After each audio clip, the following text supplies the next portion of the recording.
In session. Today we're going to talk about some football. I know we've talked about many topics, but we have not covered sports. So everybody out there knows, who actually knows me, knows that I'm a New York Giants fan, okay? So don't mind the colors, we represent the brand. Shout out to our sponsors, Urban Scholar Gear, Fresh Gear, Urban Scholar Music Group. Y'all know what time it is. But we're gonna do a show today. We're gonna talk about the Super Bowl in a minute, right? But we're gonna spend some time talking about my team, those New York Giants. How about it for them? See, we've been in rebuild for a while, and we've struggled. And a lot of people didn't believe in us this year when we got our new coach.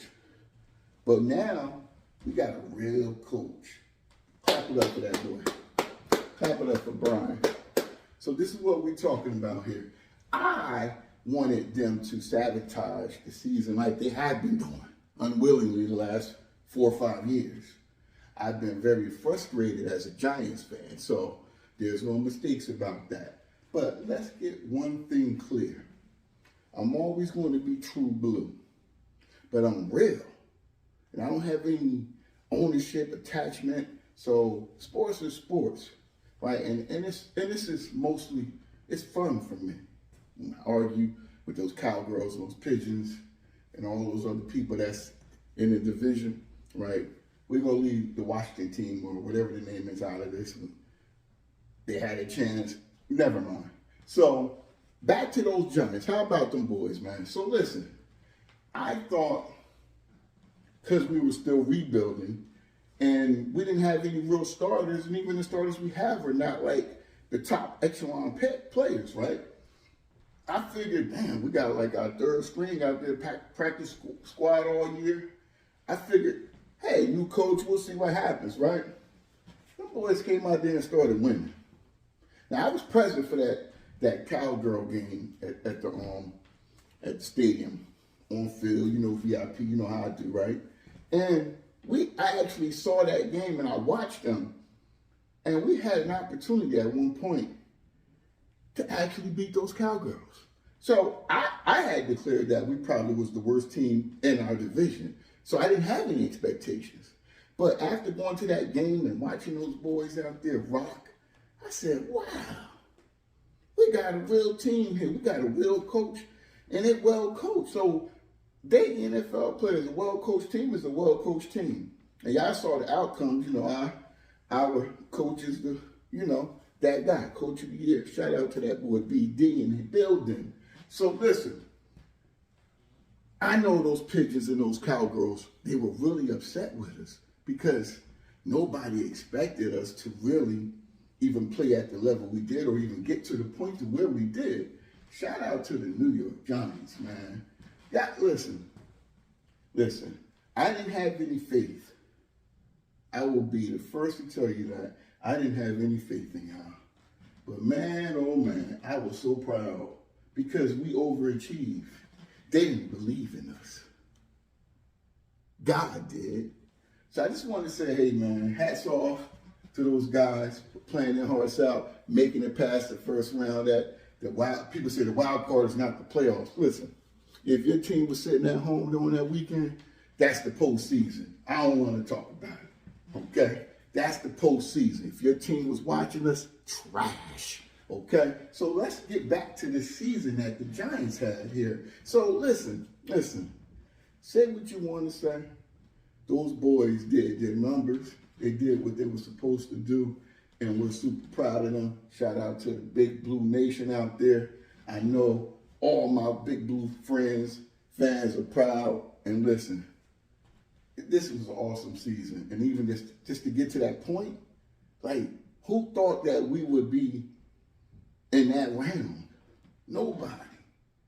So we won. I don't care what nobody said. And we always say there are no moral victories and things like that. I'm just talking from a fan standpoint and being down all these years, right? Not getting to the playoffs for so long, something that we're not used to.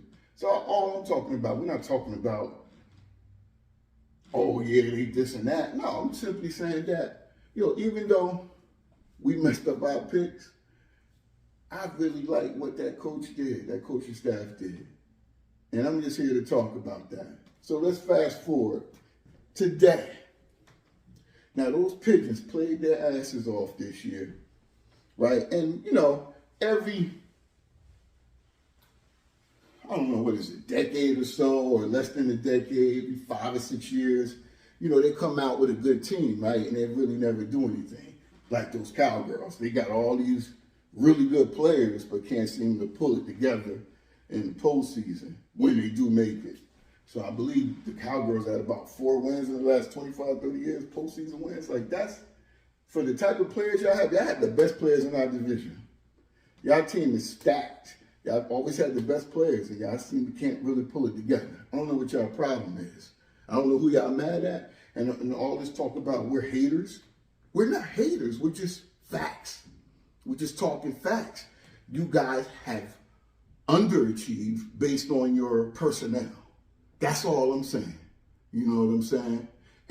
Shout out to y'all GM owner, Jerry Jones, man. I don't know what you're doing, but you need to get on up out the way.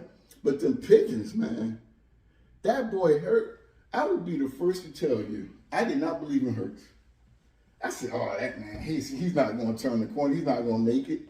He's going to be another failure. And that wasn't no hate. That was just based on what I seen. I didn't think anything. But, man, that boy played his ass off this year. Shout out to that brother. I ain't no fan, but I'm a fan of that brother because he did what nobody expected. And he should have been player of the year. He should have been an MVP. I don't care what nobody said. That he had the best season. And he was injured as well, too, and still came out and performed and did his job when his number was called. So, listen, I got to give props where props is due. And that man deserved MVP. I don't care what anybody say. But let's talk about the Kansas City Chiefs and them Pigeons today. Let's go Chiefs, okay? Yeah, I'm a hater. I don't like them Cowgirls. I don't like them Pigeons. They talk real dirty when they win. And they're real proud of beating up on our squad with these little young practice players. And they're real proud of that. And they don't show any mercy. And I pray that those players in Kansas City have got over their sicknesses, their viruses. And I pray that they are well. And I pray that they beat the feathers off those Pigeons. Let's go, Andy Reid. Let's go. I'm going to need y'all to handle your business because that's what we're talking about today in the Urban Report. This is your sports news brought to you by the Urban Scholar.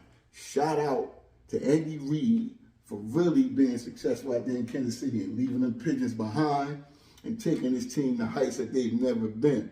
This is your boy, your favorite podcast. Check this out. We on here YouTube. We on TikTok.